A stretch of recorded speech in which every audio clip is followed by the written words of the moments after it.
ఈ 4 బ్రిగేడ్స్, ఈ మొత్తం ఉన్న 6 బ్రిగేడ్స్ ఇరాన్లో ఎక్కడైనా సరే సుప్రీం లీడర్ కి వ్యతిరేకంగా, ఇప్పుడు ఇంతకుముందు అయతుల్లా అలీ ఖమైనీ ఉన్నప్పుడు కానీ ఇప్పుడు ముజ్తబా ఖమైనీకి కానీ వీళ్ళకు వ్యతిరేకంగా ఎవరైనా నిరసనలు తెలిపితే, ఎవరైనా సరే ఒక ప్రజలు బయటకు వచ్చి నిరసనలు తెలిపినా, ఉమెన్ బయటకు వచ్చేసి ఏదైనా మాట్లాడినా వీళ్ళందరి మీద ఎగ్జిక్యూట్ చేసేది ఇది.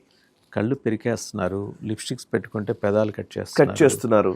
ఇదంతా బిసాజ్ అని వాళ్ళ మిలీషియా చేస్తుంది. మిలీషియా చేస్తుంది, కానీ దానికి ముందు ఉన్నది నోపో. సో వీళ్ళు ఏం చేస్తారంటే పొలిటికల్ ప్రిజనర్స్ ఉంటారు కదా, రాజకీయమైనటువంటి ఖైదీలు ఉంటారు కదా, వీళ్ళందరి మీద నిఘా పెట్టేది వీళ్ళే. ఓకే, వాళ్ళు చేసేదంతా నిజమైతే సాయి గారు నాకు ఒక ప్రశ్న.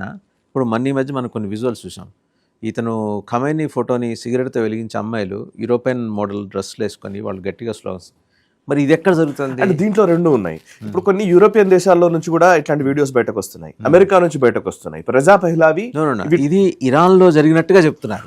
దీంట్లో అందుకే దీన్ని ఎక్కడ నుంచి వచ్చింది అనే విషయంలో క్లారిటీస్ ఉండట్లే చాలా వాటికి. మొన్న ఈ మధ్య మీరు చెప్పిన ఒక అమ్మాయి మొత్తం నేను బుర్ఖా తీసేసి నేను మామూలుగా నిల్చున్నాను చూడండి ఖమైనీ అని సమ్ ఎఫ్ వర్డ్స్ యూజ్ చేసి మాట్లాడింది.